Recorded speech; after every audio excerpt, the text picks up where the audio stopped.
tuned into the judges table, representing the 314 in St. Louis and the 816 in Kansas City. Here's your hosts, Slick 50 and Polo J.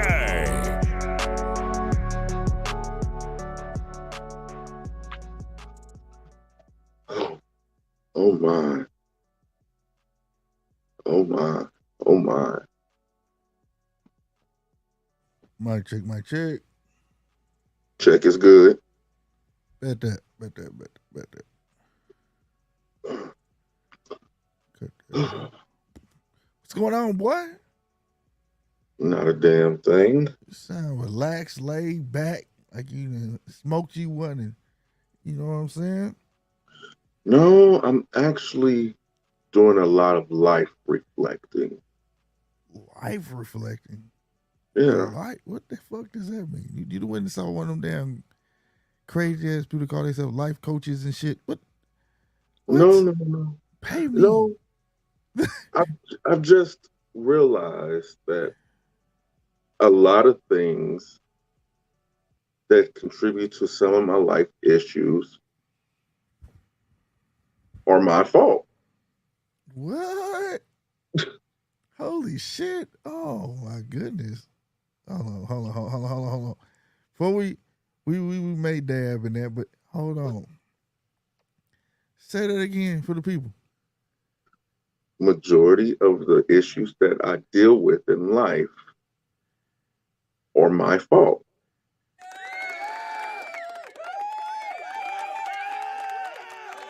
Yes. Y'all heard that shit. My man is ready to drink a big cup of fuck it. See, you can't drink that cup of fuck it till you get to that point. We're going to talk more about that. We're going to talk more. I'm dead serious. Real talk. Fuck it, it's Friday. Real talk. I mean, you know, when you get to that point as a man, that's like going, if you can go beyond Super Saiyan. Yeah. Life becomes a whole lot more clear. Yep. A lot more clear, bro. You know, so you start being able to really weave and rationalize with certain things and understand things why they the way they are, and the things that you can't control, you say fuck it. You know, you move it to the side. Sorry, I come back to you. It's easier now. It's easier to prioritize. You know what I'm saying? You know, you can have all the discipline in the world, but if you don't have that in your life, discipline is nothing without order. And order ain't gonna come without self-reflection, because everything can't be everybody else's fault. Nope. You got to understand that you are the master of your own circle. Yep. So in order to be the master, any craft that you pick, whether it's boxing, baseball, basketball, art, whatever, yep, you got to master yourself. Yeah. You know. Yeah. You know, and people wonder why it's so easy to say no and stuff like that. I'm telling you, when you get to the point where Polo hit, now no gonna be with conviction. No, ain't no more explaining after. It is what it is, sir. I'm happy for you. That's where my life journey has led me down. This path right here, this path of self-discovery. Like it comes in levels. You know, the self-discovery of the realization, like you are not a child anymore. You're an adult. Right. And then the next phase is the realization that you are not responsible for anybody else's happiness, nor are you responsible for anybody else's pain.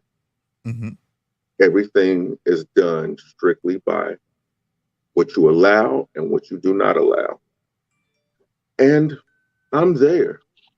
And when I tell you I've been getting some of the best sleep I've ever gotten, I am. Yeah, man. But there's a I won't say caveat. There's a stay with the stay a Jedi. Because some people dip off and take it to the dark side, you know, and it could pull you there. It could pull you there, but you gotta maintain that balance. That's the beauty of when you know when to turn it on and when to turn it off. You know what I'm saying? Mm-hmm. So don't let it take you over to the deep end, because for a lot of us, men, particularly colored, melanin colored skin men, we come into this realization not by learning it naturally, but from some sort of experience. From force. Right. And we should not have to learn it like that. You know what I'm saying? But Mm-hmm. the more times, I want to say 95% out of 100, that's how a lot of us learn it. And a lot of us don't have someone to say, don't go to the dark side. You know what I'm saying? Just because when you first come to realization with it, from my experience, I was like, fuck this. Like, you know what I'm saying? Like, my world, fuck everybody else. You know what I'm saying? Mm-hmm. When there's a fair way to balance it. It's my world, but I'm gonna allow y'all to come in when I want y'all to come in. When I don't want to deal with y'all, I know not to deal with y'all. You get what I'm saying? Yes, and that's probably something that I need to work on, because I've noticed this week that I've put a padlock on my circle. Mm-hmm. A padlock. No new friends, no new enemies, Mm-hmm. nothing like that. Even family's been getting it. Family has been getting it Mm-hmm. from me, and I feel rejuvenated, That's refreshed. good. And hold on to that, because that's yours. Mm-hmm. That ain't for nobody else to see. Because I mean, that's not for you to show, because everybody else is gonna notice it. A good woman named Miss Smalls told me that. She talked about business. Ain't no need to showboat, because you're gonna have time for the ones that want your time. The ones that want your time don't want you to succeed. So when you ain't got time for them, they're gonna notice something about you different.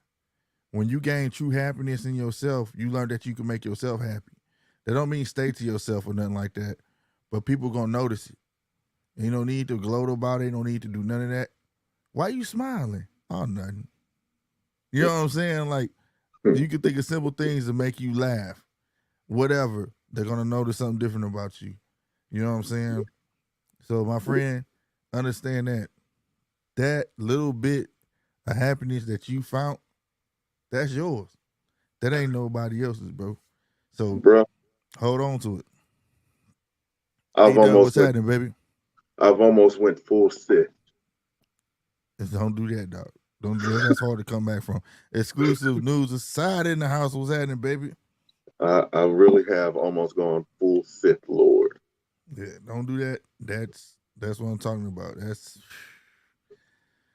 You see, that's where it pays to have good friends. You know what because I'm saying? I've basically been Excuse me, y'all. wearing all black all week, and I've just now noticed it.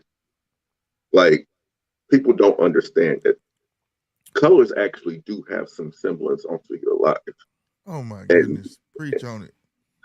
Preach on it. and it attaches to your mindset. It attaches to your mental, to where you unknowingly start to program yourself in a manner to where it is not conducive for your own health. Like now, Right. I've been wearing black t-shirts for, I'll put it out there, since I got out of jail. I've been wearing black t-shirts, black. Well, And I've just now noticed that every shirt that I've put on all week has been black. mm-hmm. I think I've gone full Sith. Nah. Oh, fool, still. It's just what's comforting you right now. I mean, it's giving off the impression of, if you never told nobody, then nobody would come up with this. But it's giving off the impression what's going through your mind. You and understand what I've I'm saying? realized, and I've realized something else too. I'm not the most powerful person in my home. Let me explain. Mm-hmm. And this is not a bad thing, so to say. Yeah. Who's more important, the king, the queen, or the person who has the king's ear? Oh, dude. You he talking to me, he talking to y'all, because I know all this shit already. I've realized that the most powerful person in my house is my wife. She Right. has my ear. And I hate to say it in such a manner, but a lot of people have been getting punished this week. Well, the thing is this, and I won't go too deep until like we come back. Like I say, Fridays we're gonna talk about all sports and in the way I want to call it, fucking Fridays. You know what I'm saying? When we talk sports, it gets you off a chest same time. You feel me?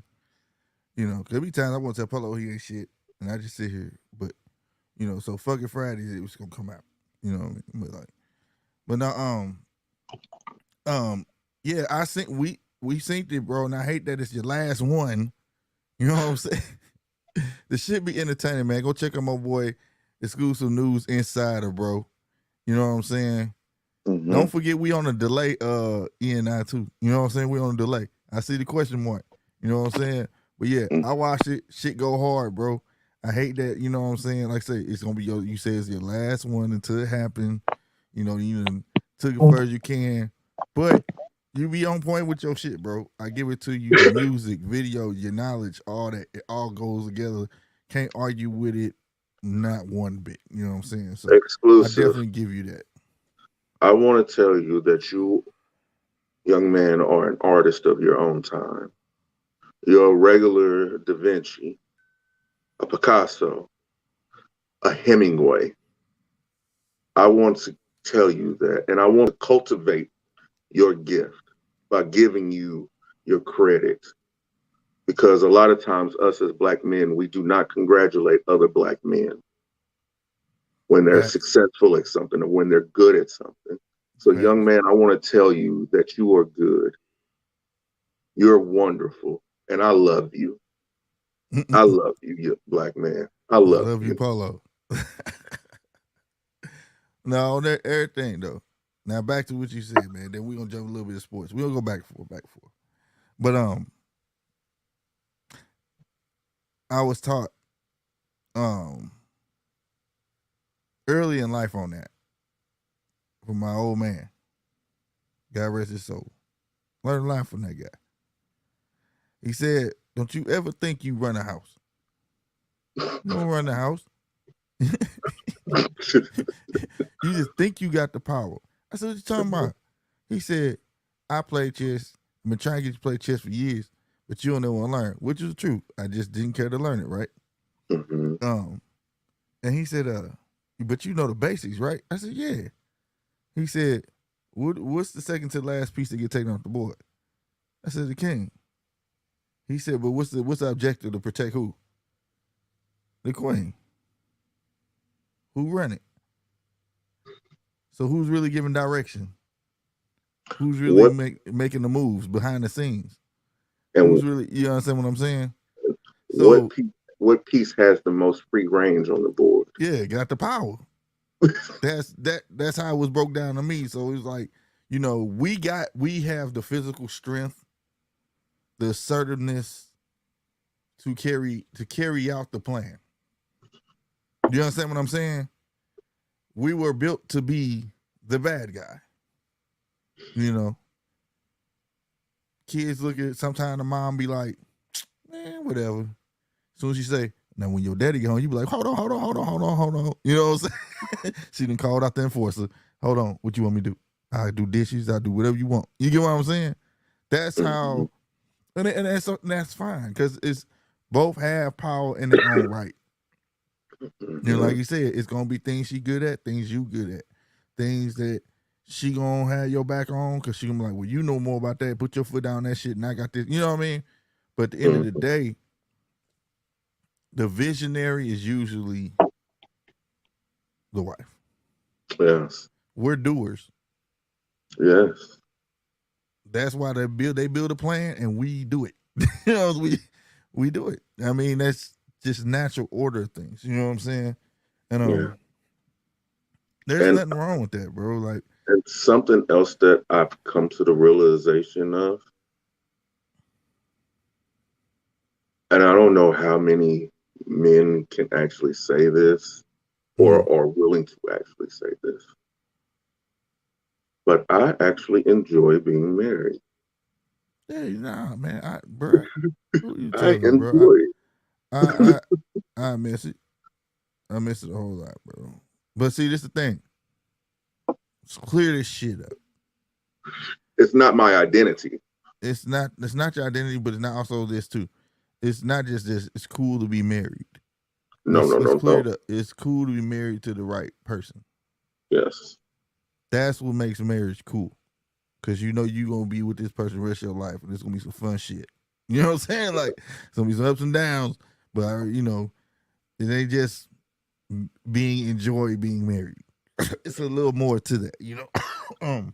Best advice. Sometimes it may look as if the grass is greener on the other side, but that's only because you never took the time. You or that person never took the time to actually water your grass. That's a fact. And men, there's something called strip clubs. Now, Which are look, terrible places. go look, Terrible just places. don't touch, and you can go home. You know what I'm saying? Like, you know, no proper place to see where the grass is. It seems like it's greener, but it's not. Social media. No, man, that's if you want to be depressed, but not all social media. Because make sure y'all tune in over here every Monday and Friday at 10:15. Goddamn me for I don't fucking consider Friday. YouTube social media.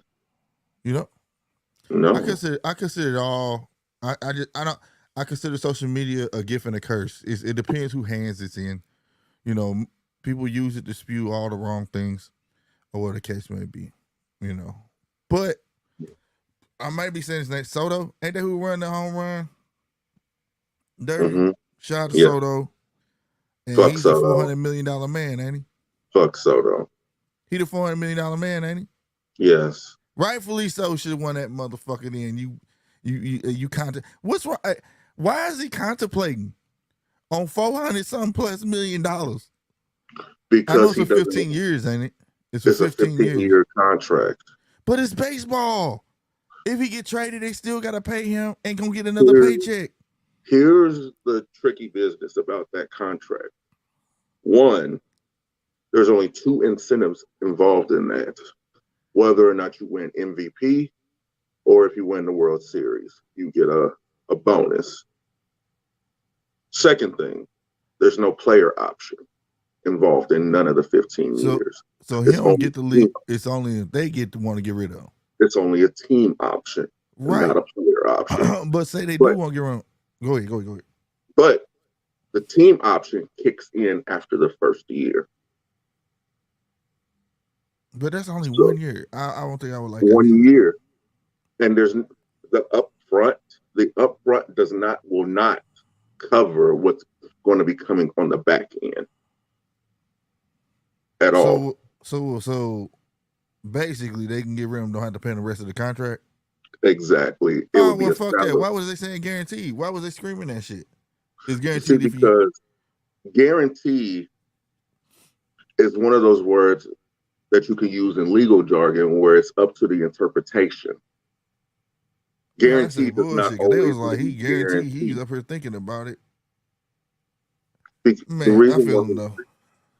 Because you have to have a good lawyer and a good agent in order to look over these type of things, and then you look over these type of things, because that option after 1 year, that's fine, but there's no more options after that first year. After that, you're pretty much cemented into that deal, right? And if you underperform within that first year, yes, you keep the money that was guaranteed, but you don't get the rest of the duration of that contract. And if they choose to trade you, you have to go to a team that's willing to take on that salary. So what was it, like 100-something million that was actually guaranteed? It was only 110 million that was actually guaranteed. So if they want to get rid of him, they will owe him that. And then after that, you have to take into account taxes. He stays in one of the most tax-riddled cities in America, which is Washington, D.C. Got you. So out of that, they're going to take about 42% of that in taxes from the guarantee. So he's Not just to trying to see if mention, something better like gonna in come boxing, along. he's going to have to pay his trainers, his Right. nutritionists, and everything like that. So I he's got you. looking to take home, after all that is done, about 35% of that 115 or 110 million dollars. That's crazy, bro. So you saying back in the day when Pujols went to the Angels had a better contract than he did? Yes. That's fucking crazy. Yes. They killed me how they be screaming that shit. See, they be screaming that shit on TV. Yeah, he's guaranteed for. I was sitting there like, what? And then he won. I was like, well, that motherfucker better won if you worth $400 million. It's it. You know what I'm saying? You know, watching it, whatever. But like, what was my guy that came out hitting the 30? I missed my paper. I had wrote his name down. Came out hitting him 31 home runs. Julio. He gonna be something else. I like that guy. I like that guy. He's gonna be a pitcher's worst fear. He's gonna be something terrible. He's put the Mariners back on the map. Because when you think of the Seattle Mariners, you think of King Griffey Jr. Sr., King Griffey Jr., King Griffey Jr., Randy Johnson, Edgar Martinez, A-Rod. You think of these people. Do you think he could beat the join the club, Mark McGwire, Sammy Sosa, and old boy? Think he can beat old boy? What? Damn. The problem with the home run derby is it puts every team's quote unquote power hitter or best hitter on display. Oh, notice, right. So you're not going to get as many favorable pitches as you used to. Right. You're going to put them on notice. You're going to put them on notice. Yeah. Vince, that is big news. Yeah.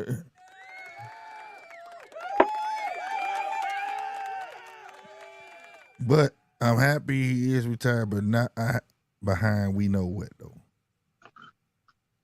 But he should have been sad his old ass down. I'm be real with you, bro. Oh, shout out to the Rock daughter, too. You know, she did her thing. Did you see it? Mm-mm. Y'all didn't see it? Okay. Well, check out on, I didn't know NXT be performing in like little gyms and stuff like that. Yeah, she wrestling. That's what's up. Another Maya Villa, another of the Annoy tribe is in wrestling. So if only we could get another fucking Von Erich. You know, I doubt it. All the old names from the doubt, bro, and hopefully with. I don't think Vince. Who you think is a problem, man? Who do I don't think Vince was the problem for the storyline. I don't even think, I'm be real with you, for storylines, we know that storylines been regurgitated forever and ever again. But like, who you think is really the problem when it comes to character building? I will say this. The pen is mighty powerful. The pen is mighty powerful. But even with the pen being powerful, somebody still has to approve it. So the person who's approving what's being used, the king can only approve what the knight does with his sword. Facts. So you think it was Vince? It was Vince along with Bruce Pritchard. Because if you look at the storyline, because Bruce Pritchard and Paul Heyman. Now let me get this out the way. Paul Heyman does a damn good job on SmackDown. Yeah, he does a damn good job on SmackDown. The main problem with WWE right now is Raw. Mm-hmm. Their flagship program. But they did that to themselves. They did, bruh. Let me tell y'all something. If you don't know, I'm from North Side, St. Louis, by way of East St. Louis, Charlie Park. You understand me? If you know where that is, that's the hood. When SmackDown came out, it was like I had something to relate to. This is the hood, bro. I was like, fuck the suburbs. I don't have to watch, you know what I'm saying? And it just did numbers, bro. It was like, it was a whole new breed. It was like they took DX. It was like taking DX and giving them their own wrestling show. Yeah. There was things that went on that, think about it. You had the street dude, basically what you can compare. The street dude who had all the money in the Flash and everything like that, who did whatever the hell he wanted to do. That was The Rock. Right, bruh, when The Rock was over there, I don't mean to cut you off, but that's what they did. When they launched the show, it was like they put all the trash over there. It was like they on purposely did it that way. Mm-hmm. And then, your little Vato friend who was down for anything. Yeah. That was Eddie Guerrero and Chavo. Eddie and Chavo. And then you had to bring in their little loc, Rey Mysterio. That's what I'm saying. And then you had the daddy of the show who got everybody in order, The Undertaker. Yep. And then you had that one dude who just didn't give a fuck about nobody and was going to do whatever the hell they wanted to do, whenever the hell they wanted to do it, however the hell they wanted to do it. And that was Stone Cold Steve Austin. And then you had the crazy dude that lived on a block that nobody wanted to mess with because you knew how he got down, Chris Benoit. And then you had the good guy, the kid that was inside and finally decided to jump off the porch when he was 24 years old. Right. Kurt Angle. Hey, right. I can hang with you, nigga. And then occasionally you see that daddy's brother who would come over, and they always had problems from their childhood, so they just took it out on everybody who decided to get in between the shit. Kane. Mm-hmm. And then you had the weirdo, like just weird, the dude who stayed on the corner house, who always looked out the window in Gold Dust. It was just, bruh, it was the perfect match and balance of misfits mixed with cursing, calling hoes bitches, and all the wrong shit. There was a pimp. Yes. They motherfucking what was his name? He played two wrestlers on there. Papa Sango and the Godfather. Yeah, and the Godfather, right. The whole train. Where else can you do that on regular TV and say that? And then you had a porn star in Val Venus. Bruh, shit was nuts. Goldust was seemingly gay. You had it all. It was all the hood. It was all hood shit, bro. And then you had the big dude that, the daddy of the block said, "Hey, stay away from him. I'll deal with his ass sometimes, but not all the time. Right. That motherfucker's crazy, but I'll deal with his ass sometimes." And Brock Lesnar, when he first popped on the scene, because he was wrecking. People don't know this or remember this, but Brock Lesnar won 75 matches before he lost his first one. Oh, for real? I didn't even know that. But and then what? So when they did that, that shot Raw in the foot to me. Then when everything started to even out, they came with this bullshit. The superstar shakeup. See, when they my did that, issue. When they did the superstar shakeup, they start placing the wrong people on different shows because both shows gave off different vibes. Different audiences. Yeah, it didn't fit. It was like, this guy don't belong over here. What's this? And he the best way I can compare it. His stock went down. The best way I can compare it. ECW fans appreciated SmackDown more than they appreciated Raw. Right. Exactly. Exactly. And Ring of Honor fans appreciated Raw because it was something that was a play almost. Right. And things of that nature. But they were still able to get away with more on Raw than a little bit more on Raw than what they were on SmackDown because it was on cable television. Yeah, but they didn't utilize it though. Because they took way more chances. I remember when I was in California first hit and it came on UPN. Yes. And that shit hit, man, you had, bruh, I'll never forget, bitch, what? Did he, what? Did I hear that right? He just called her a bitch. right. Then you had Raw and USA. You know what I mean? And they weren't they didn't take them type of chances. You know what I'm saying? They didn't. You know, But the thing that for Raw instance, had over SmackDown was the fact that on Raw they could do the bra and panties matches. oh yeah, they could do that type stuff. But like bra and panties versus, you know, somebody it made it versus that character, and that little bit of essence made that character seem more real. I would have took that any day. The Rock got in the ring, wrote a song off his dome, sung it to Stephanie and called her a bitch and hoes and shit out her name. Where else you gonna get that? The That hood. shit was, and she had to sit there and take that shit, and her face was looking like, what the fuck? But she was about to laugh. You know what I'm saying? Like, what the fuck? Like, See, what we're describing is two main issues with Raw and SmackDown. You can exclude NXT because it's its own entity in this right. case. Whatever happened to long storytelling? See, the problem with the brand splits and having an exclusive group for SmackDown and an exclusive group for Raw, you lose the ability to tell long stories, draw them out, not in a bad way, but to where you can have a vignette over the process of this beef, this situation, to where pay-per-view matches, as the watcher, it felt more personal because you'd be like, I remember when that happened. That was messed up that he did that. Like, say for instance, Shawn Michaels and The Undertaker, one of the greatest storylines I think ever. Right.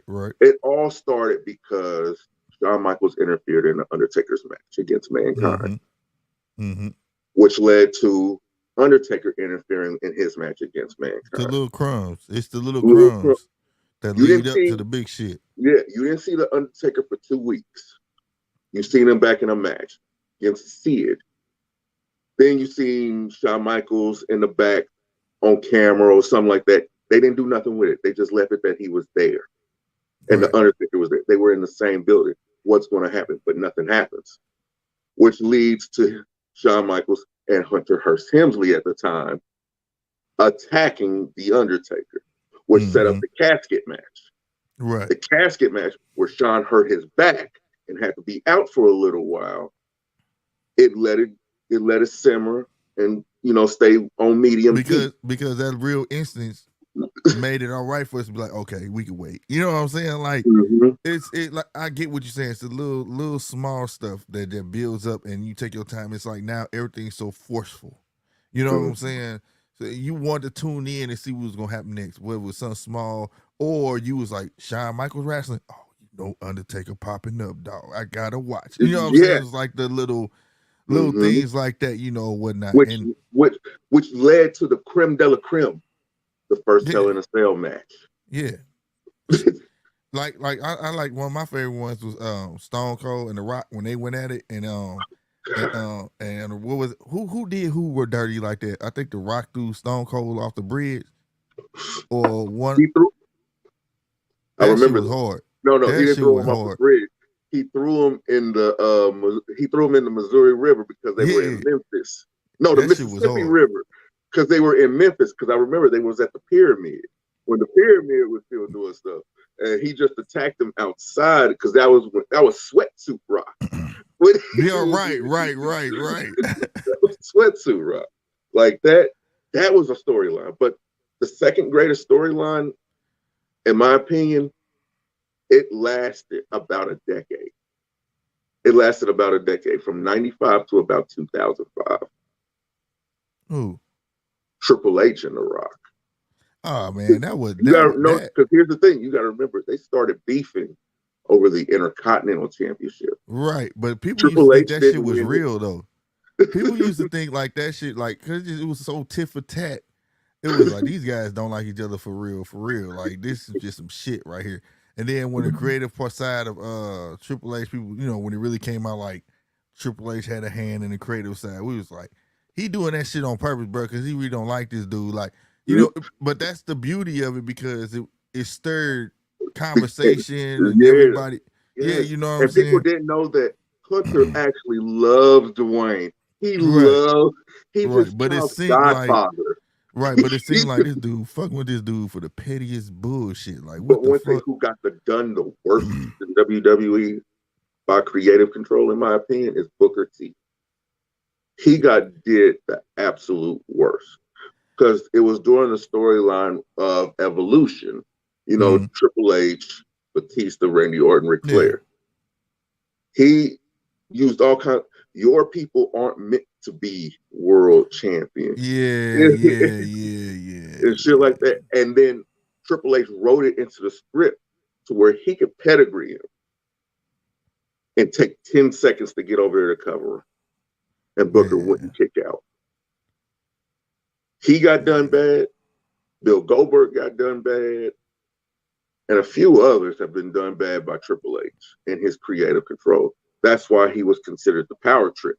But in WWE, we all know whoever makes the most money actually has control. That's why Stone Cold Steve Austin never actually got screwed over. Yeah, because you know he put that business out there himself that he was supposed to get some sort of money. He was like, nah, give me so much in WWE stock or something like that or whatnot. And that's why his ass was able to come back when he wanted to. All of that shit. That Yeah. was a smart play though, bro. That was a smart ass play. You weren't finna do him like that. But not to Yeah. move along though, man. I will say this. I saw something and we've been talking about the belts or whatever. This is boxing now. We want to move on to boxing. I want to read this though. Let me read this. Let me start off like this, man. Juan Manuel said something, and I wrote it down. All right. You He could said, "This understand is, it. huh, You could understand what he said. huh, yeah. Oh. It was English. Mm. Yeah. I don't know how to speak no damn. Well, I know I speak the little words. Don't go there, dog. Don't go there, Hang on. man. I'm almost fell in your trap. Now I'm gonna shut up."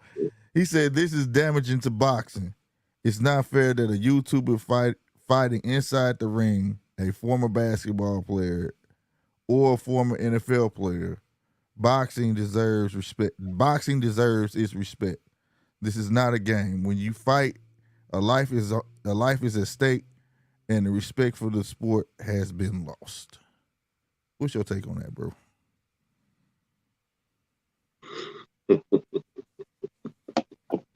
For a real answer without the banter, because I know you, but for real, just I want to know. I agree. I You just agree? simply agree You simply because agree? simply agree because how can I refute something that I've been saying out of my own mouth? Mm-hmm. I've been saying this for quite a while now that you know this is not me knocking his hustle or stop like hating at anybody getting their bread or anything like that. That's not what I'm saying at all. But a lot of those paydays that are Jake Paul, Logan Paul, KSI, Frank Gore, no matter who it is, are getting, and they're handsome paydays. They're handsome paydays. Mm-hmm. Could have went to cultivate the newer talent in boxing. Mm-hmm. They could have. See, boxing is all about making the quick buck instead of the smart buck, not playing the long game Mm-hmm. because we have short-sighted individuals a lot of times running these organizations. And I think it's time for a change. If this gentleman saying this is a wake-up call, so be it. I'll echo the sentiment until I'm blue in the face. Yeah, I agree with him, man. I agree with him. Um, just based on sentiment with the last part he put, like you said, man, it's life on the line. Like at first I felt like Jake Paul was playing around, but it has opened the door now where people think like this is it, and it also has opened the door where a lot of regular boxers is calling this man out. Now that I've recently like picked up on just today, I ain't gonna lie, I was just reading, you know what I'm saying? And a lot of these boxers are when I get done with my match, Jake Paul, you can see me. And it's like, okay, it's one thing for Jake Paul to call y'all out,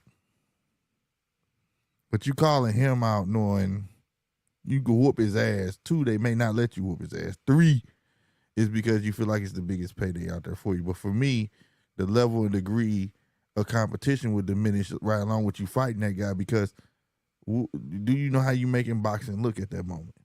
Like a See, 3-ring circus. here's my thing. I would say it was last March that Jake Paul called out Conor McGregor, right? Mm-hmm. Conor McGregor, I think, since that time has had 2 fights. 2 fights. Mm-hmm. Pressers, pressers, Instagram lives, and all that different type of stuff. Mm-hmm. He has not said Jake Paul's name one time. Right. He has not. Because I've always been told those with power know how to delegate that power. And those with power do not run over those who have no power, because there's no meaning in it. Right. Boxers should be the same way. Right. You have skill. You've been training since you were an adolescent. And you think that it's cool to call out Jake Paul. Calling out somebody that's in a higher division than you, I don't necessarily have a problem with, because they've crafted this ability since childhood also. So you stand a little bit better a chance than some regular guy against that. Right. But these players deciding, not players, but fighters deciding that Jake Paul is the root, they're the root of the issue. So it's not Jake Paul you think the boxers are? It's both. I think, in my opinion, boxing as a whole is the problem. I feel like boxing has a problem, but I don't think Jake Paul is the problem. It took promoters to let him get in. I think the promoters are the people who promoting it. You know what I'm saying, or whatever the case may be. Be different. He was doing it on his own, like when he did KSI and all of them, and it was some sideshow shit, like where it should be. You know what I'm saying? It should be off to the left somewhere. You feel me? But when boxing promotion got into it, you know, for me, it's starting to.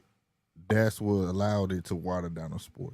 Now, the one thing I do agree, and we will always agree to disagree on this, he's bringing spectators and they're looking. But like I say, they're coming to look for him, though. You get what I'm saying? But I'm hoping they rub off and want to see what other guys are doing. You know what I'm saying? That's just my hope. But like at the same time, though, if this becomes more frequent through the year, the sport will continue to be more watered down, because after Jake Paul, there's going to be another guy. You know what I'm saying? Another guy. And I can't help but feel that they are already looking for the next guy. Because like I say, at some point in time, Jake Paul's going to fizzle out. So here's my thing. Think about who's causing the most uproar and ruckus when it comes to social media and stuff like that. I can think of Kevin Samuels wouldn't have done it, because they wouldn't looking this way. It got to be somebody. It got to be somebody that's commercial, that can be Andrew commercial. Tate. Commercial, not controversial. Not controversial. It got to be somebody commercial. It got to be somebody who's willing to play that character. See, one thing about the Pauls that I admire, that they've never waited till their character ran out. There's always been like a time limit on whatever character they're playing. You get what I'm saying? And they constantly reinventing itself. From a lot of people don't realize these guys been on Disney. A lot of guys, you know what I'm saying, don't know. They constantly shifted themselves in the right way. They catch the wave when in the beginning and jump on it. You get what I'm saying? And go hard on it to the point where you think they created that wave, or they was already at the head of that wave, or whatever the case may be. So I always gave them props on that. So it has to be somebody like commercial like that. It's never gonna be a one trick pony type cat. It's gonna be an outside of the box type cat. Like when I try to do I do Sleepy TV, where you should be able to do whatever you want to do. That's how they always ran that shit. They never been one niche. like how YouTube tell you, they've never done that. They do vlogs, prank video. Do you name it? They do it over there. Podcasts, they do it all. You know what I'm saying? And they just good at jumping on what they see is about what they feel is going to be the next thing to blow. You get what I'm saying? So I feel like you got to be a person like that that's captivating, for one, charismatic. You know what I'm saying? And willing to play the character that's going to sell. Because I guarantee you, Jake Paul don't act like that. Jake Paul, y'all seeing, that's not Jake Paul. Jake Paul probably some regular guy that sit at home, play video games, and that's about it.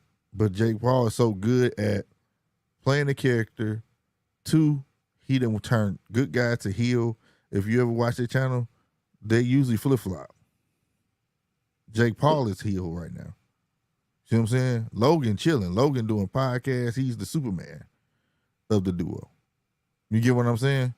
Before that, his older brother was the heel when he was joining on dead people in China and all that. You understand what I'm saying? And his brother was on Disney Channel.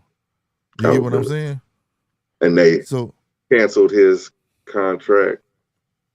So you get what I'm saying? They're really good at, so they got, let's say they got a lot of WWE experience anyways, so to speak. It's like they took that model. You know what I mean? So, but it's not just, but I want to make clear, it's not like I don't feel like it's really Jake Paul's fault because, like I say, well, somebody had to let you in the game. You know what I'm saying? Somebody had to let you in. And I feel like it's up to those, like say, promoters and things like that to protect the integrity of the sport. But like you said, it ain't gonna get straightened up till somebody get hurt, and then we gonna say, oh, he should have been boxing anyways. You know what I'm saying? They should never let him get in the ring anyways. He didn't have that much training. He didn't have that many this and the third. He didn't have. Then people are gonna be saying that. See, because everybody knows by now. Take it back to wrestling real quick. If you're one of those inexperienced wrestlers and you hop in there with a veteran, they can save you from a lot of shit. A lot of terrible bumps, a lot of terrible falls, and shit like that. Boxing doesn't have that buffer to it. You hop in there with a veteran, they're going to tear your ass out the frame. Facts. That's probably why Jake Paul is picking journeymen or boxers who just coming off a knockout. Yeah, things like that. And pinpoint them to the point of the contract where it's making the fight easy for him. You get what I'm saying? Because at this point, they're going to be doing anything for money. Right. And I also think this is part of the blame for like all the hype on the belts. Now I get promoters when they say that shit. Like when me and Ian and I was on here talking last week, I don't know if you called it Polo because I know you was, you're going through your debacle. But for his promoters saying that, the belts don't matter, this and the third, I brought him back up like when Lomachenko had all the belts was the shit. Then now other people got all the belts. It's no good to have all the belts. Right. And then I'm also learning some new info too I want to throw out there. Where that you can negotiate your sanctioning fees with your network. See, I didn't know that. I thought it was always on the box. It was always one price. So it's not. So if you got a good manager, they can when you had that bout, they can negotiate your fees where the network paid them fees or that promoter paid them fees. So I ain't know that. But my thing is, so now that's out the way about the promoter and this and all that shit. My thing is, I feel like too was watering down the belts.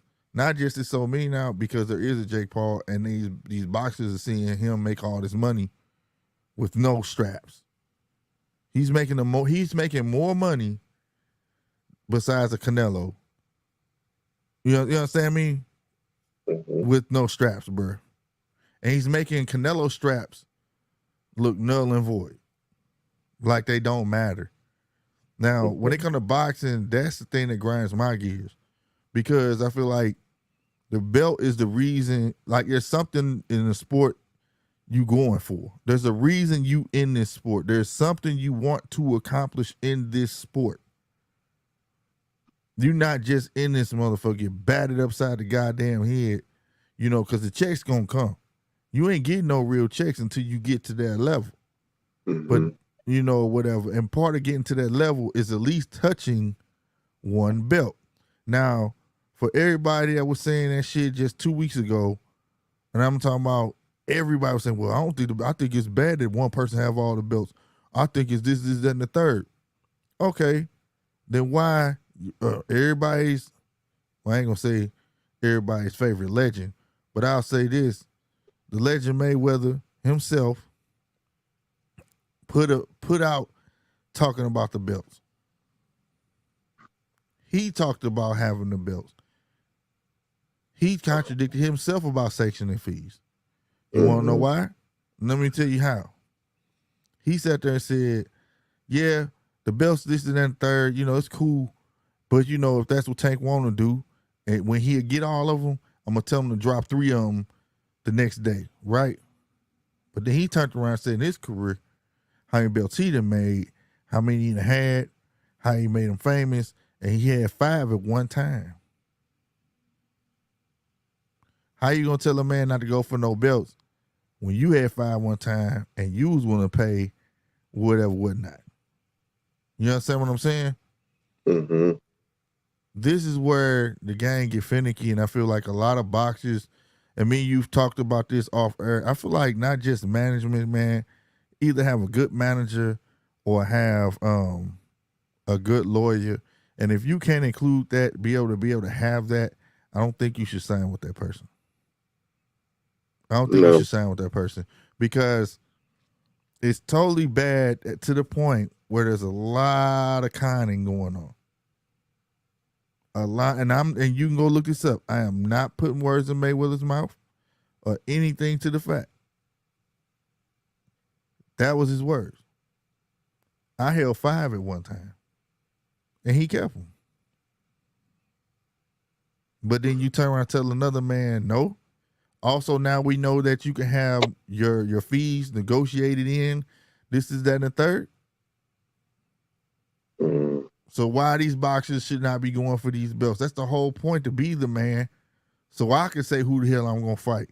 You can call me how the fuck you want. You know what I'm saying? That's how I look at it. The issue is what you said. It's the conning. It's the conning, right? I feel like we need to bring the prestige back to these belts at the end of the day, and we won't get crazy shit like, what's my man name? Josh Taylor had the belts, sneaking and letting them go one by one, and then still end up putting yourself in a trick bag. Guess who you finna fight? Who? Catterall. There was probably no way around it. There was probably no way around it. And you drop it and still gotta go. Who mandated it? No, it's not. It's in the works, and they trying to make it seem like that he wants this because he feel like that fight is hanging over his head. When we know that's not the play, because he tried to get out of it. He tried to get out of it. He dropped the belt. You don't feel that way. If you felt that way, you would have held on to the belt and whoop. You understand what I'm saying? No. That's a con man. Excuse me. That's a con man. But a good con man have other con men around them to let them know it's a good con. Well, it wasn't a good one, because that shit was terrible work. You got played. See, the thing is, it worked for a little while. Yeah. Well, but somebody had something else in the works. Well, that big hot air balloon losing steam fast and need some patches, because goddamn me, he gonna get in that ring, mess around, get worked by Catterall. Again. Catterall gonna fuck around, be the favorite. You know what I'm saying? That fight, bruh. But one thing I hope not, because I put money on Catterall this time. a lot of times the second fight is different than the first fight. Mm-hmm. A lot of times it is. I mean, there's just severe cases where it was. Like, I could say not Anthony Joshua, but Deontay Wilder versus Tyson Fury. Mm-hmm. We all know what happened in the first fight. But the second fight, shit. Can we say all bad? And I'm All expecting more of the same when it comes to Anthony Joshua versus Usyk. I really am. I'm expecting a complete beatdown. I'm a big fan of Robert Garcia as a trainer, and it would be so nice if you can get a heavyweight champ under his belt. But at the same time, I like Usyk, and I just can't pull away from Usyk whooping that man ass. I don't know what this man can do to light a fire under his ass, but I don't see it. Here's my thing. The fight happened last year, right? Mm-hmm. Joshua didn't fire his trainer until March of this year. Was it March? It was March this year. It was closer than that. March, April, May, June. Well, yeah, somewhere in there. He didn't find a trainer until last month. That's when he announced that it was Robert Garcia. I think they had already talked, and he probably was filling the process out, and then because I remember he went on a tour. Yeah, and he it was go back to the hood. He had to go. He went to the hood first. Find himself and the people he looked up to. Yeah, boy. Yeah, the Frank that was ignorant, bro. All these other gangsters. I looked up to them. I'm going to get you, boy. Yeah, I'll get you, boy. He did not sound tough at all. Yeah. But no, on everything though, man. I hope Mike do good for him. I want to see some improvement, but I don't think any improvement is gonna have. I think it's the same as Wilder versus Fury. Yeah, I think he's gonna get hit and it's gonna be like, oh shit. You know what I'm saying? Like, damn, bro. I don't think it's gonna be one hit. I think it's gonna be a combo that he takes and he's going, oh no. Yeah. Let me he gonna be like, who was old boy that he gonna be like Red on Friday? No. No. He gonna keep that broomstick out there. And every time it looks like he's about to fire, it's gonna revert back to what it was in the first fight. Because I've never seen a fight in history where a boxer was able to take 3 rounds off and still win those rounds. I think that was the first time in history I ever seen that because there was 3 of them. Yeah, it was probably more than 3, but I just counted 3 just to be nice. Mm-hmm. And he had his hands down, one all the way down to his hip. Whenever Joshua looked like he was about to do something, that hand came up quick as hell and tagged. Man, that dude, he got comfortable, man. And the 3 layoff round, like I said, he did enough to win him.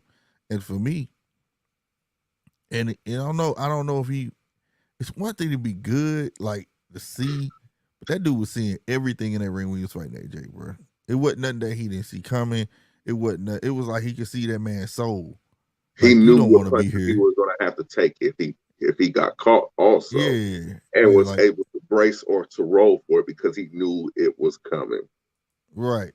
And what it tells me, AJ's power ain't all it's cracked up to be.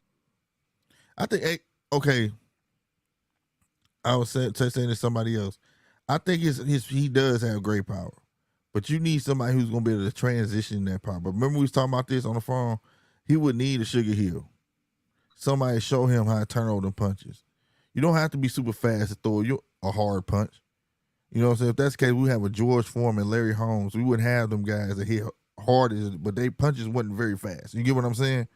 Mm-hmm. It's a matter of knowing how to turn over them punches and get to the extent of that punch. I will say that those 2 gentlemen are anomalies. You know. They're anomalies. Well, the reason I said that because think about it. Before Tyson Fury dropped his train in the first one, he got Sugar Hill. You saw the difference. You instantly saw the difference. He taught him how to fight like a heavyweight because Tyson Fury was known basically being a heavyweight that fight like a middleweight. You get what I'm saying? He taught him how to fight like a heavyweight. That's what I'm saying. Like, it's cool that you can be quick on your toes and shit, but if you got power, you just don't know how to turn it over. You don't know how to go to the extent of your punch. And I think if he got with somebody like that, it would serve him a whole lot better. Because think about it. Let's be real about it. There was no way Usyk should have been running up on that big-ass dude like that. No way, no how. And he was like, after the second round, it was like relentlessly doing it. Like, go ahead, throw the left, AJ. Watch this. Pop, pop, pop, pop, pop, pop. You know what I'm saying? It was like, there was no way that should have been happening. I'm not saying that he should never been able to get in, and we know the IQ of Usyk, but the output that AJ was doing this and going backwards should not have been happening. See, another issue is something that affected him with the Andy Ruiz fight. His size. Mm-hmm. If he doesn't come in at least slimmed up more than what he was in the first fight, he really has no chance. Yeah, he really doesn't. I always felt like he packs on too much weight, too much muscle weight. Well, that's what I was going to say. I always felt like when it comes to his weight, he's not as disciplined. Like he's a buff cat, but people think when you got all the muscles and all that hinders your movement. You know what I'm saying? You're saying he's just he has a naturally gifted body. Yeah. Yeah. And all the muscles hinder your movement. You know what I'm saying? You can't throw your hooks like you want to. You can't, you know what I mean? Stuff like that or whatever. But when he loses that weight, you did see the difference in that Ruiz fight. It was a difference. He moved a lot more fluid. And he actually looked quicker. Yeah. So, but I don't think he's real disciplined at point. I think he wants to fight comfortable at the way he is, but everything ain't for everybody. Everybody can't do that. You know what I'm saying? Anthony Joshua the type of nigga to get lipo before his fight. That nigga stupid, bro.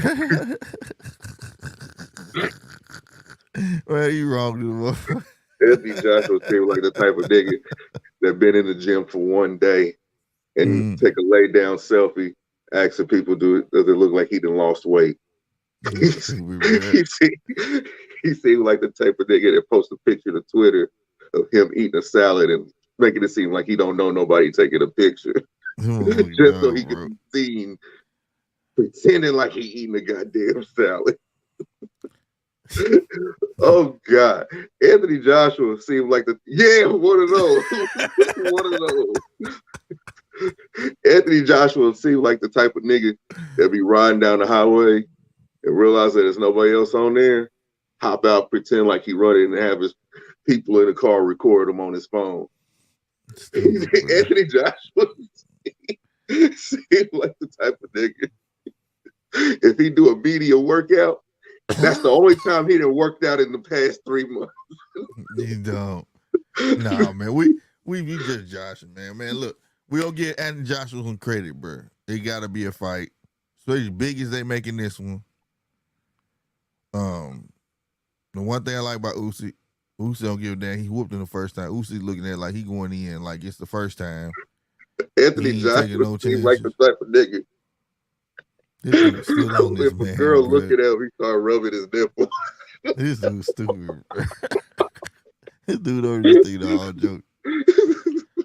All right, man. All right. Tomorrow night, man, we got Joet Gonzalez versus Isaac Dogbo. I think it's Dogbo, but Dogbo. It's gonna be a dog fight in Minnesota, man. The Grand Casino. Anthony Joshua seems like the type of nigga that asks his girlfriend if she got some nair. This dude's stupid. I'm about to meet this guy, bro. Stupid, bro. Forgive me, bro. Man, I need to mute myself. He got me laughing over here at this stupid ass shit, bro.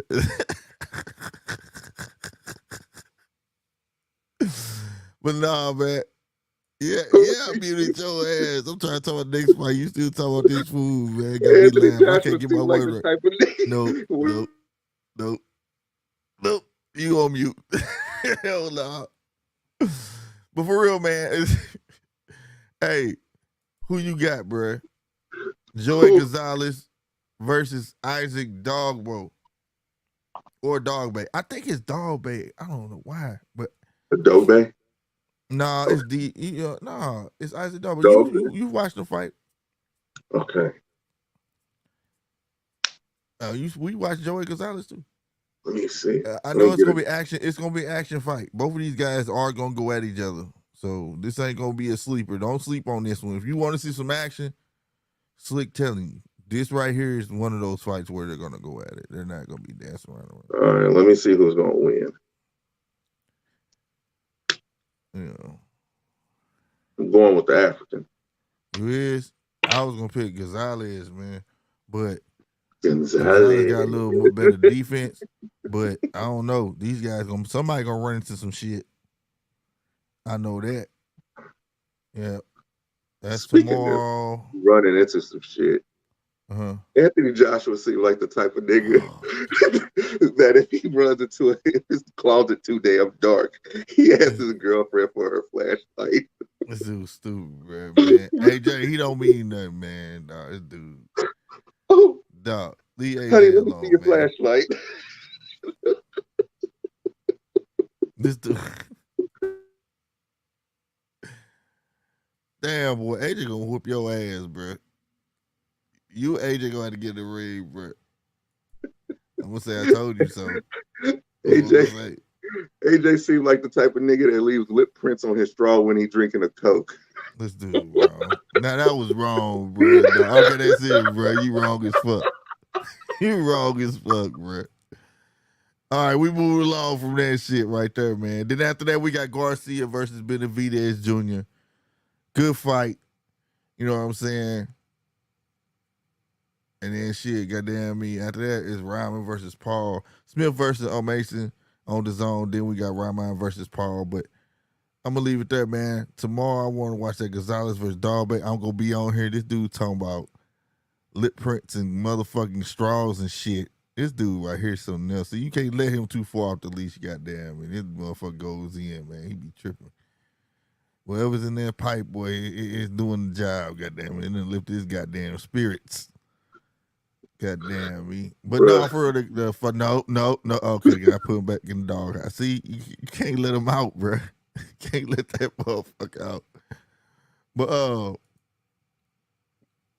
hey, well, I was gonna say this dude done messed my train of thought up, goddamn it. You done messed my train of thought up, bro. I'm done. God damn, man. I'm done for right now. And also that Cambosis and Haney fight too. It's not finalized yet. While old boy on ESPN said it is. It is not finalized yet. That was a lie. It's close. It may be close. May be close to getting finalized because they wait on the government end to back it up. So therefore, Haney may be fighting somebody else. They're shooting for October, but ain't nothing even on paper. Besides the contract that's already signed. I know he wants to have a fight before his birthday. Yeah. You know what I'm saying? Also, shout out to Ryan Garcia, man. I ain't gonna lie.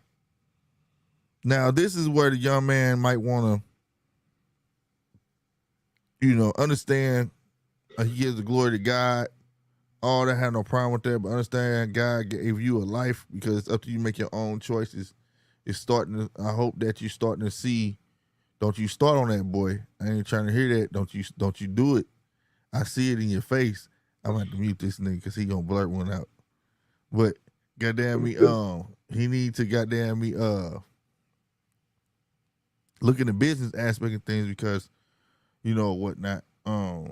Again, a curse of the promoters where you got Mayweather and Golden Boy. You know what I'm saying? Goddamn me. Not Bernard Hopkins. What's the other one? De La Hoya? De La Hoya. They hold on to their old match. Now this ain't got nothing to do. This could be a Tank and King Ryan match, right? But these dudes talking about their old match. Mayweather like, oh no, When I fought De La Hoya, he picked the gloves, he picked the ring, hell, he even picked the weight class. So this time, I'm picking the gloves, I'm picking the ring, I'm picking. This ain't your match. I understand you the promoter, you supposed to, you know what I'm saying, but you adding personal shit that like it's like grumpy old men. They ain't got nothing to do with y'all. Like, let these guys fight. So Mayweather tried to call his blood, said, no, he just want to fight 140, blah, blah, blah. He not fighting at 140. Shout to Ryan for going on Twitter and saying, bet, I'll fight him at 135. And after that, you can get some too. Now I hope Ryan got some stick where he can go to do and tell your promoter though. You gotta be willing to tell your promoter, keep y'all business to y'all. I really want this fucking fight, bro. You know what I'm saying? And if I got but that's how they're gonna build it, right? And if I gotta go to 135 to get it, I go to fucking 135 to get it. You know what I'm saying? So, if you remember, I said that's how they're going to promote the fight if it takes place. It's not going to necessarily be Tank versus Ryan. It's going to be. You did say that. You did say that. It's going to be De La Hoya versus Mayweather, right? And those two young men are going to get caught up in the mix, and one of them is going to get fucked. Yeah, but see, that's where I liked it. That's what I liked about Ryan stepping outside of it. Like I heard what you saying, but I do the 135. But he was saying it like not because you're saying it. I'm saying it because I want this motherfucking fight. Like he was already willing to do that any motherfucking ways. You get what I'm saying? Like it don't make a difference. Right. You know, exactly. Mayweather's doing all the talking. We don't know if Tank wanted, but at least I know. But see, this but this is the thing. This is boxing. Somebody needs to say something from their side because the fight don't get made. All the Tank ain't got no fan name. What do they call? We got the Earl Sexuals. The Brigade. What's Javante fans' name? I call them the Brigade. The Brigade. All right, the Brigade they gonna be mad because all the Ryan fans. Ryan ain't got no name for his fans. That's weird. But anyway, think about it. A Tank Brigade. Yeah, Tank Brigade. King Ryan. We gotta give him a name for his fans. But his fans gonna be talking shit to the Brigade because they're gonna be like, "Yo, dude, man, speak up." The Royal Court. The Royal Court. Look, right. Well, I'm gonna tell you like this: the Royal Court gonna have a lot of shit to talk because Ryan came out was like, "Yo, I'll fight him at 135. Basically, fuck you, Mayweather, you and his beef. I'm talking about what I want to do. I want to see what Want to tell you where Mayweather. Tank has been vocal on Twitter before now, so ain't no reason not to say nothing. Yeah, but here's the thing. They let Ryan call him out. Ryan has a fan base. They didn't get ahead of the situation. So now, if Tank backs out or this fight does not happen, at least by the spring of next year, Ryan's crowd is a lot bigger than Tank's crowd. They're gonna make it look like Tank was scared of him. Ducking him. That's what I was saying. The consensus argument is going to be that Tank ducked Ryan. Because Ryan been talking for a minute. He said, I'm about to do this dude like Ali did Sonny Liston. I'm about to pop up where he at. I'm about to do this at the third. And then Floyd came up talking that shit. And then he basically like, I go to 135 to get that fight. You know, then he told him, you can get the smoke too. Like, if Ryan really about that business, like how he talking now, fine. But I'm with you. That's why that's the picture I'm trying to paint. Even if that's not even the intention, he didn't got ahead of the ball.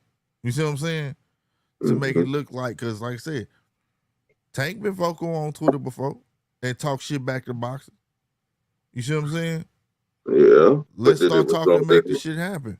But did it result in him popping in the ring with the said boxers? No, but he opened his mouth. He ain't opened his mouth yet. See, but him opening his mouth honestly means nothing because the boy only fights when they tell him to fight. It mean what Tank do. You get what I'm saying? I think Ryan actually has some sort of say so. Ryan has more freedom than Tank. I think Ryan fuck around going to hiatus on their ass again. And it ain't no good for nobody. You know what I'm saying? And they would be just fine You if know, he did that because he's their cash cow. Yeah. No, I'm He's saying for there. like, See, the I'm talking about for dynamic is Ryan different. using it. I'm talking about for Ryan using it as a tool. Like, if you don't get my way, fuck y'all. I'm not fighting who you want me to fight. I just go sit my ass down again. You get what I'm saying? Type shit. Right. You know, if what he's saying is panning out that he actually wants this fight, you know what I'm saying? It's based off of if.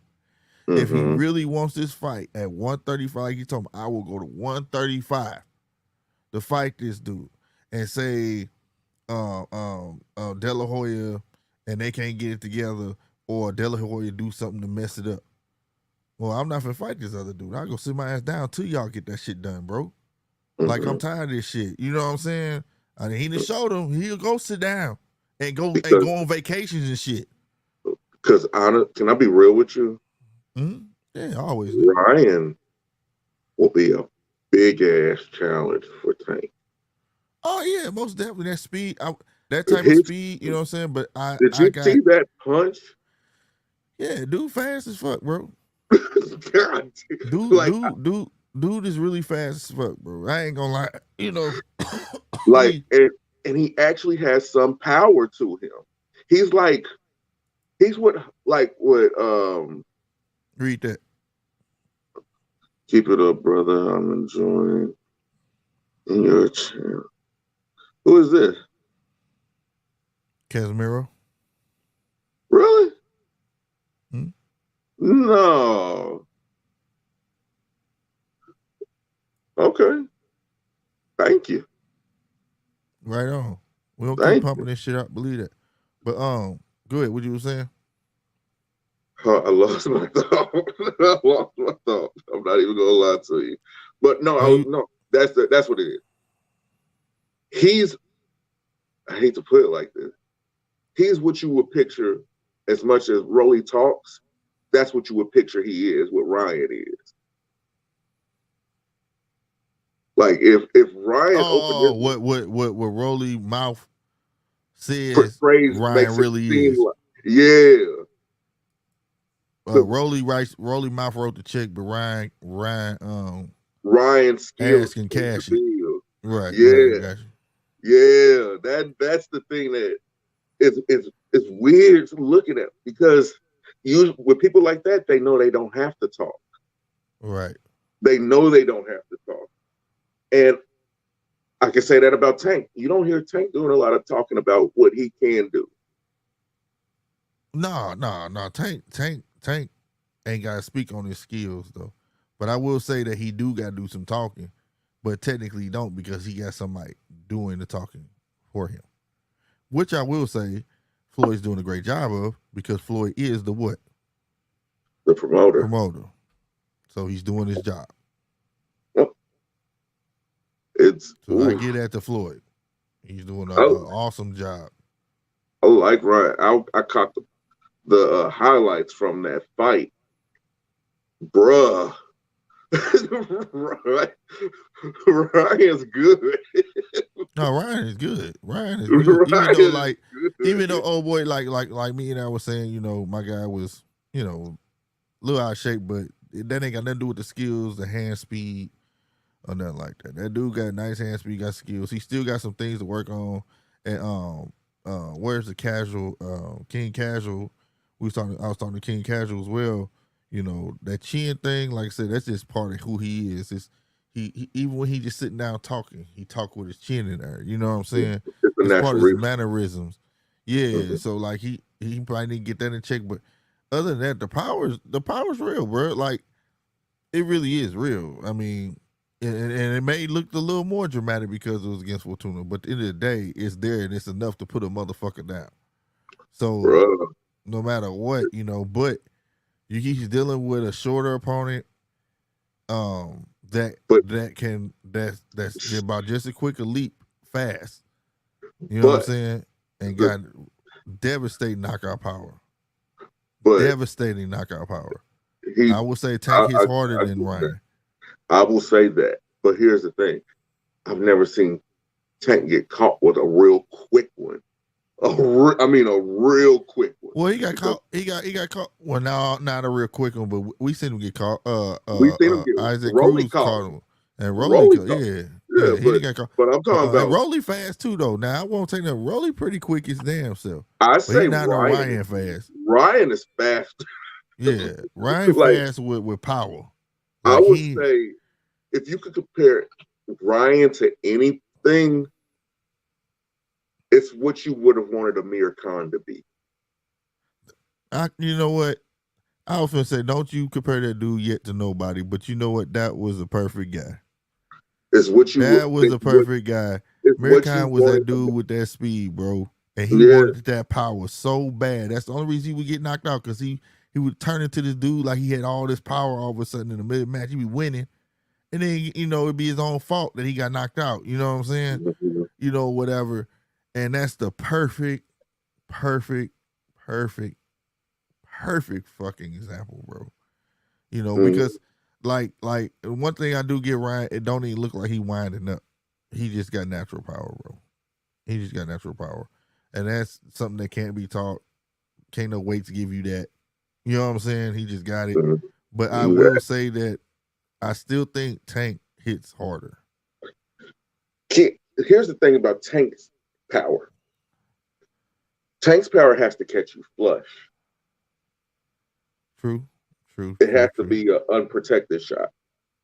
Ryan's power is deceptively powerful because it's something coming so fast, to where you would think it would just probably be a stinger, but it's a glancing powerful blow. Yeah, he caught Fortuna like top of the hill. Wobble is that?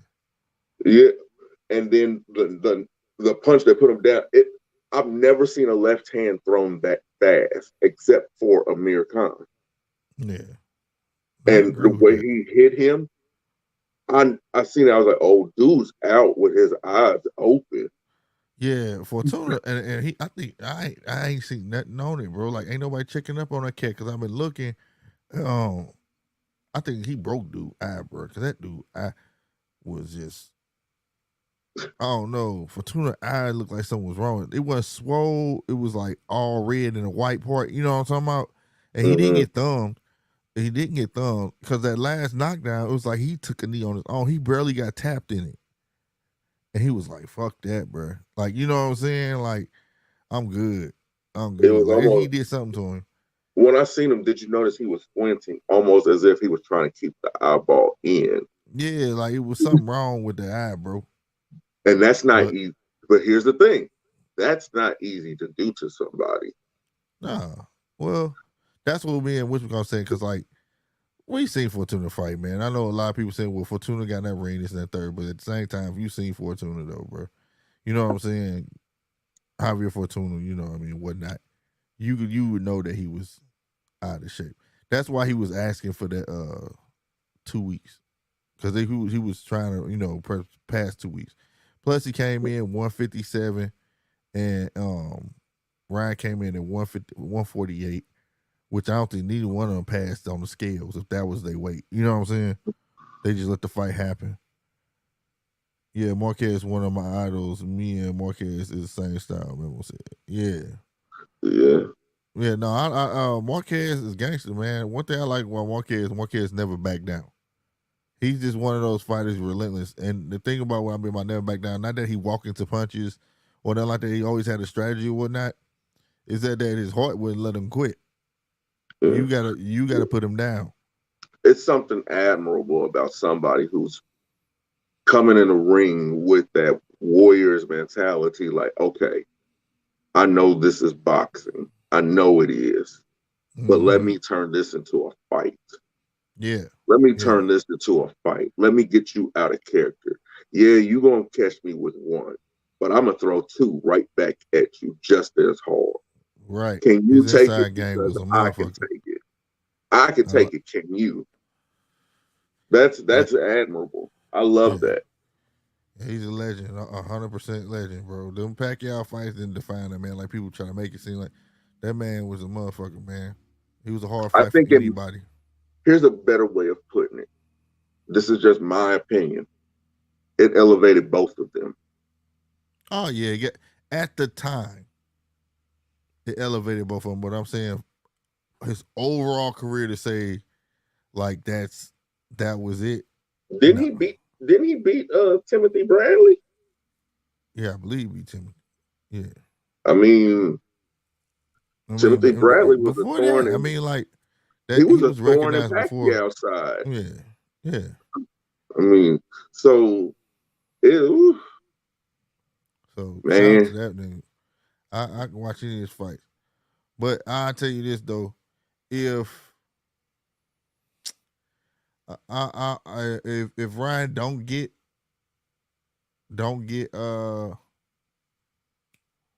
Tank, I hope JoJo get in there. JoJo. Yep. Why? Because hopefully before he'll give him a fight. Because I'm gonna say it like this, because he needs something. Plus, it was an easier fight to make because it's all in house. But that ain't what he want. And I'll be honest with you. I'm glad a lot of boxers is not calling out people who are in house. I'm glad boxers are calling people out that's across from them, so to speak. Because it's time, bro. It's time. I'm sorry. It is motherfucking time. And I ain't gonna get too much into this because this could be our next subject.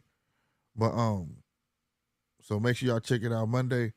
But it's time, bro. It's time for these promoters and these networks to loosen the reins and join forces somehow, come up with something where these guys can fight network to network.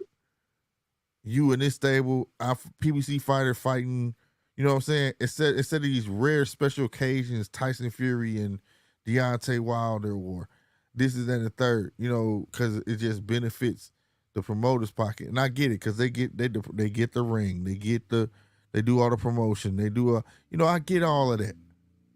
But when are y'all gonna have faith in y'all fighters, bro? You sign them.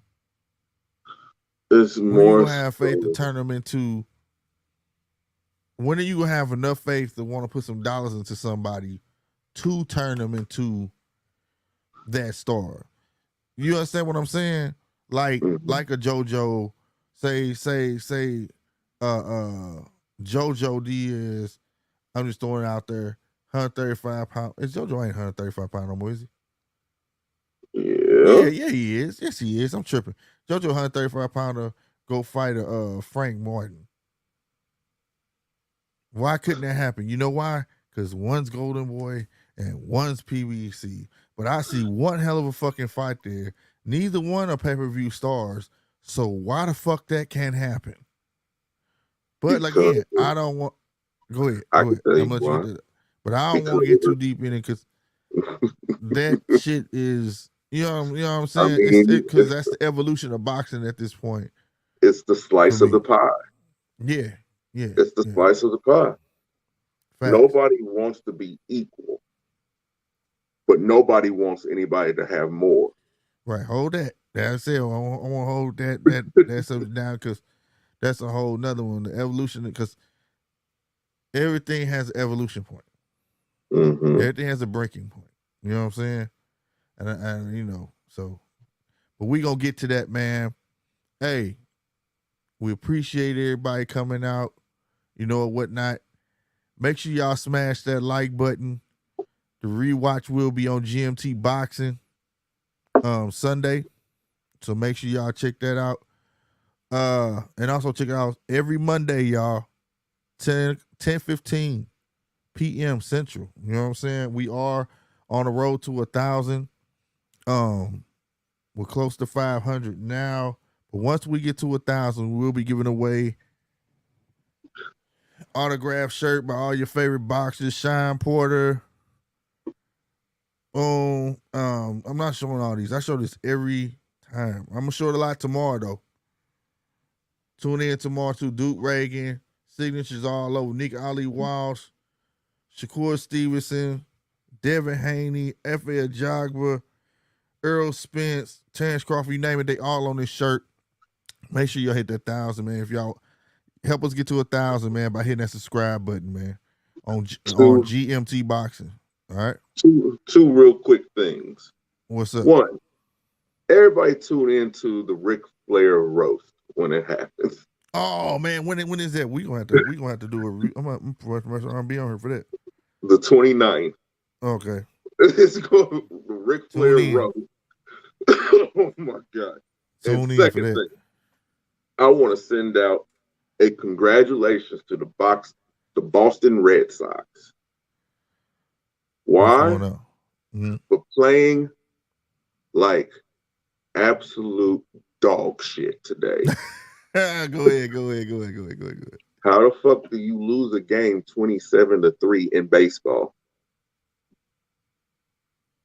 I don't believe that shit, bro. Hold on. Let me try comment. Are you trying to tell me a team hit 27 home runs in one game? No, a team scored 27 runs in one game. Oh, okay. How? I thought you said home runs. I would say, what? What kind of baseball are we playing today? It confused the absolute hell out of me. What was Why the score? I was what the score ended up being 27-6. Hold on, I'm gonna ask you again. The Blue Jays scored 27 runs versus the Boston Red Sox in the 6th inning by itself. I'm gonna ask you again. What was the score?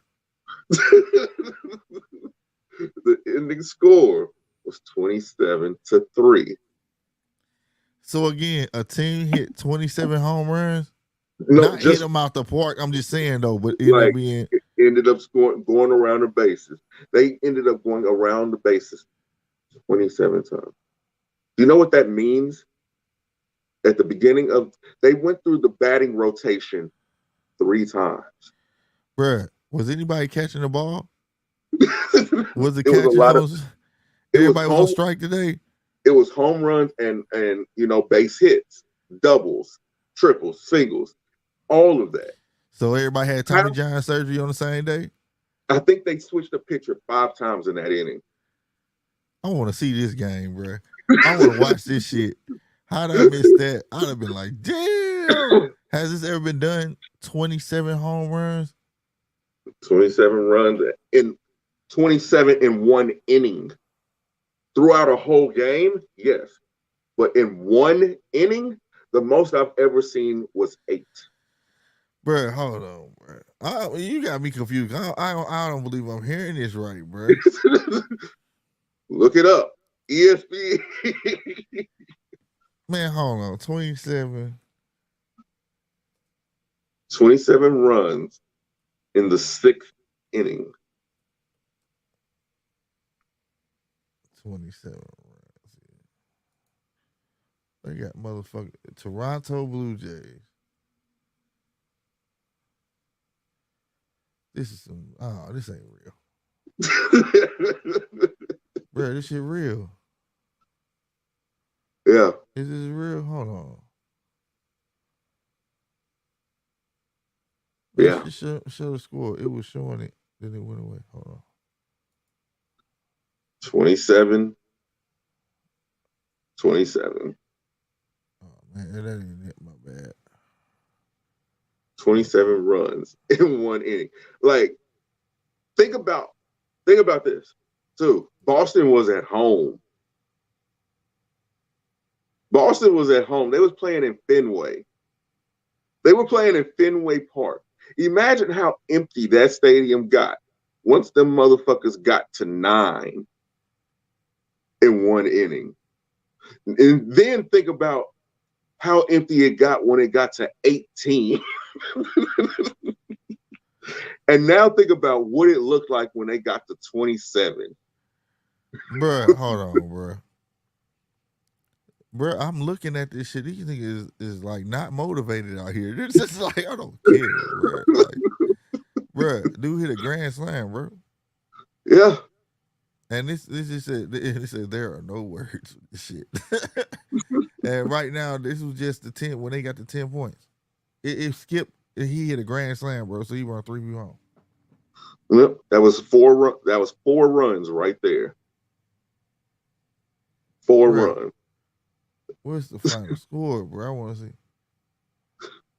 Oh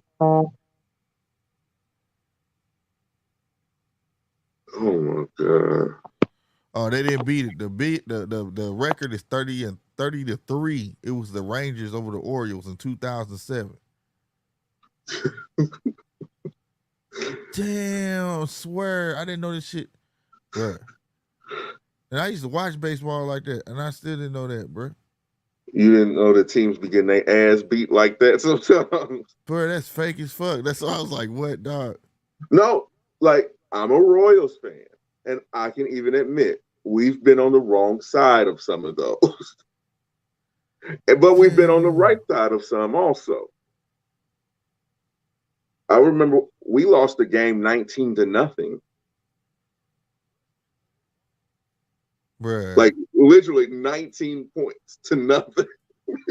But we were not at home. We were not at home. It's I'm different. sorry, you can't hear this shit, but they clowning on this motherfucker. He's 20. Bruh, it's fifth inning, bruh. It's sixth inning, bruh. It's 25-3. Oh no. They hitting this shit out the park, bruh. Oh, I gotta say this. I gotta watch this shit, the highlights, bro. This is the wrong shit. Motherfuckers, man, they booing louder than motherfuckers. Like some bullshit, bro. Oh, this is wrong. I don't mean to laugh at these things like this, but damn, we the fault. We done ran on the field before y'all just do it. I'm beating the pitcher up. That niggas not gonna be doing us like this, bro. What the fuck? We can't get no home run. These niggas come hitting every motherfucking thing. We finna fuck somebody up. Here's the thing about baseball. Wow. How can you be that terrible as a team to the third starter in the pitching rotation? The third pitcher is not the best pitcher. Right. He's the opening day pitcher. That's what the best pitcher is. He's the opening day pitcher. He's the one who's guaranteed at least 10 wins. At least 10 wins. How do you lose to the motherfucker that at the most is going to have 4 or 5? And we're after the All-Star break. Bro, that shit crazy, dog. Damn. I'm being serious. That's some wild shit, bro. That's bad. But Boston is in last place. Fuck all that. That don't mean you get done like that. Them dudes out there playing lazy than motherfucker. I watched dude hit the ball. They was just like, dude threw the ball. He just let it go past. I'm like, fuck that motherfucker. I don't even want to touch that damn ball. That's fucked up, bro. And they ran a grand slam. How did he get a grand slam off of that? And the ball, it would hit the outfield. Dude got the ball, threw it. Dude just looked at it, let it go past him. Dude had chased the ball down. Yeah. It was an inside the park grand slam. Yeah. And they was playing lazy than the motherfucker. Like, he threw the motherfucker. Dude looked at him like, man, let this shit go past me. I don't want that. Dude had to go chase the ball down, try to throw it home and shit. He threw it home. The catcher let the ball pass. I'm like, fuck that damn ball. On everything, you can look at the highlights, bro. That's why I was looking at like, damn. I haven't even looked at the highlights yet. I just brought it up because it came past my ticker thing, and I'm like, damn. What? Oh, okay, you didn't know this news. I was gonna say, I wish you would have said this shit earlier, dog. I've been looking at this shit. This shit is crazy right here, bro. Wow. Yeah. Boy, there's some sorry suckers right there. Yeah, it was like they wasn't in it. They wasn't in it. Bro, and I was like, they was only up by 6. And they was playing like, fuck this game already when they had 6. Bro. Yeah. I know, bro. Boy, I know that was the third ending. And that was the third ending. When they had 6. So once the 6th inning hit, that's when they took the fuck off on their They took off on their ass. Yeah, they had 10 all the way to the 6th, and then they just took off on them niggas. Because they had 6 and hit the grand slam, and then for the 10th, then they showed 6 and they still taking off on them. God. That is a boy. Ain't nobody getting paid for that. Ain't nobody getting paid that game check. Hell no. Like nobody get that motherfucker at all. Anybody think they getting paid? They out there, goddamn. Out there, goddamn. You better not even look. You better not look You, at your bank account. you better not Nigga, even think that you're gonna hear a chime for a goddamn direct deposit. I promise you, that phone gonna curse your Bruh, ass out. Fuck you looking bruh, here for. you know what? In that situation, I'm firing the goddamn towel boy. Man, everybody getting it. You hear me? I'm It's firing. everybody's fault. It's the. You know what? I'm firing the concession. I got some more news to boost your spirits, man. Deontay Wilder is returning.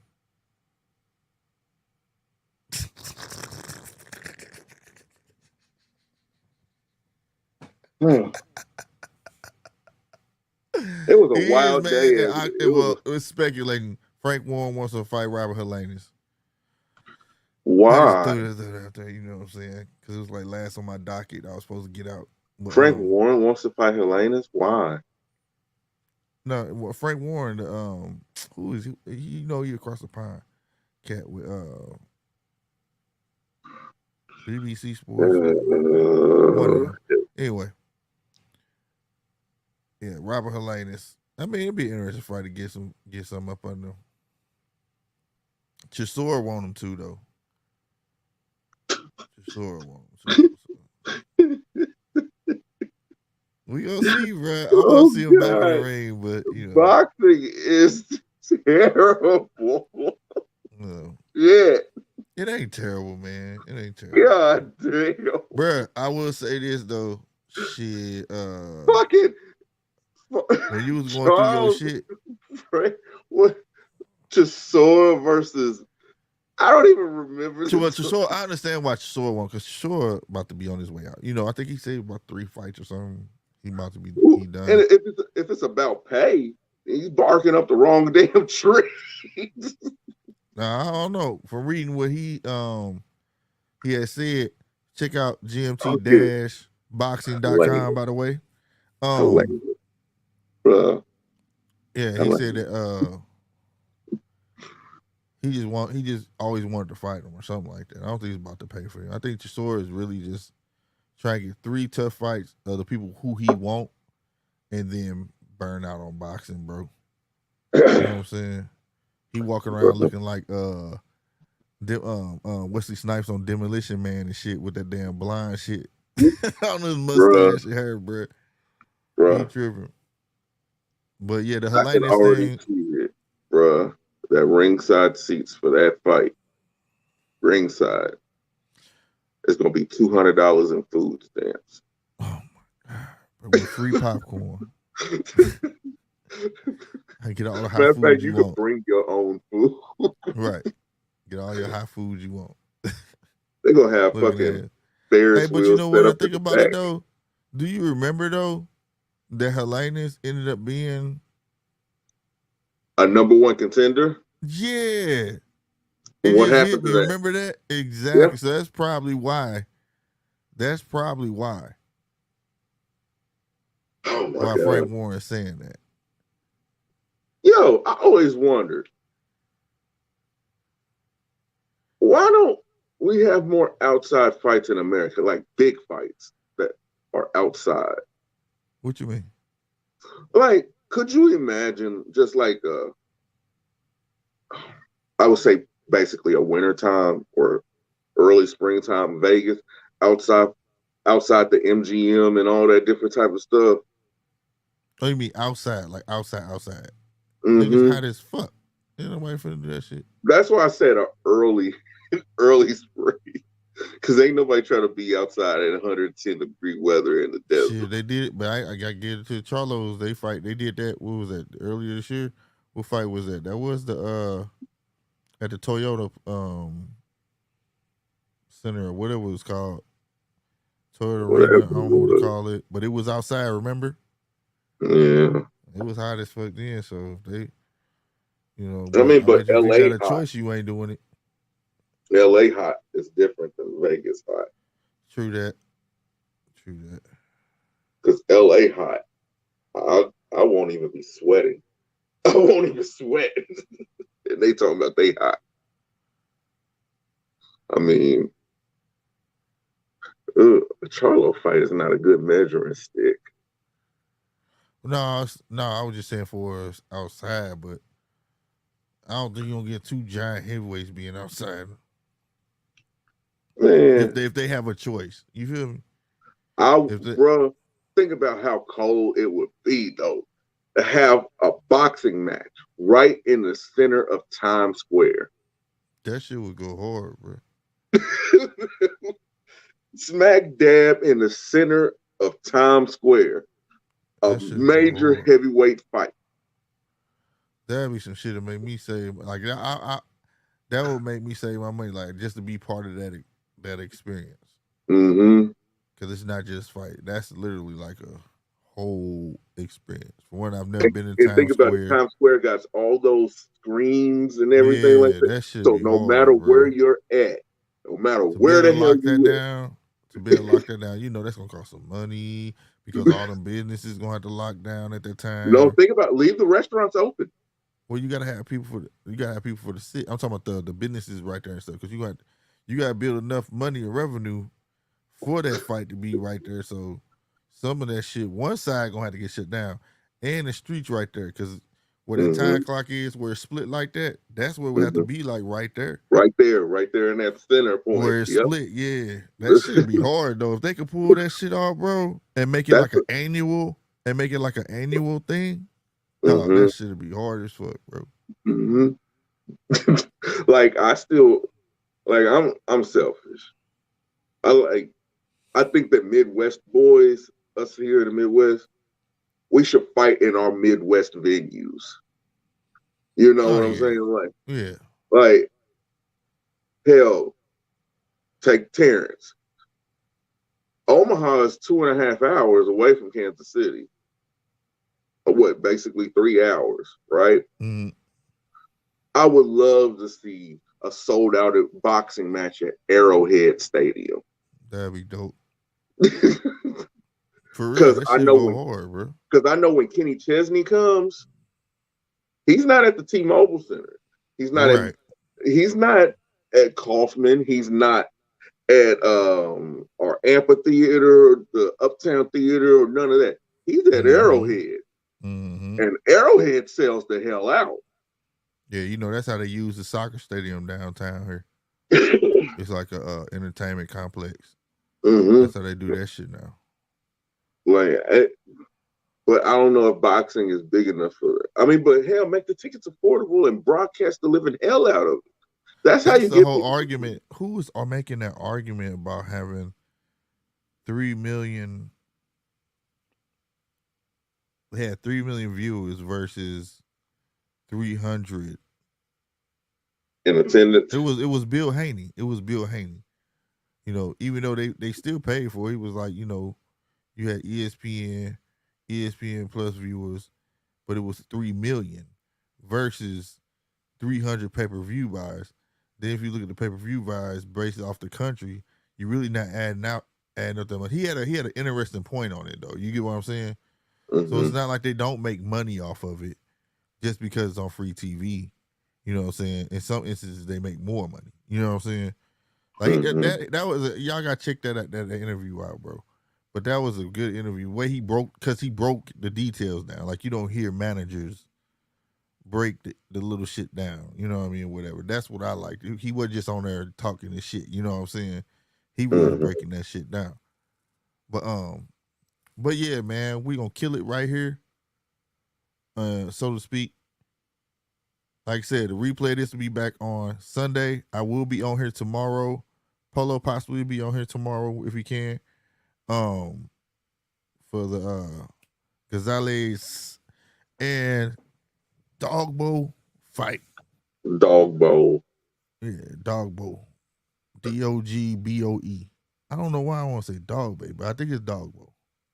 But it is gonna be a dog fight, no pun intended. I will most definitely be on here. It's going to be on ESPN Plus, ESPN. Make sure y'all come through for that support. Also, smash that like button your way out. Share the stream if you can. And having said that, you got anything to say, Polo? No?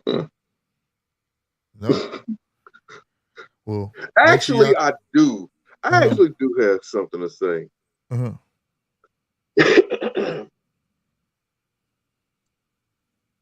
Anthony Joshua seems like the type of nigga that'll be in the shower listening to Keith Sweat. Yeah, we out, y'all. This dude right here is stupid, bro. We out, y'all, man. Y'all be easy, bro. This dude lost his rabbit ass mind. Anthony Joshua seems like the type of dude to throw his hands up when he don't have service. You are now tuned into the judges table. You are now tuned into the judges table. You are now tuned into the judges table.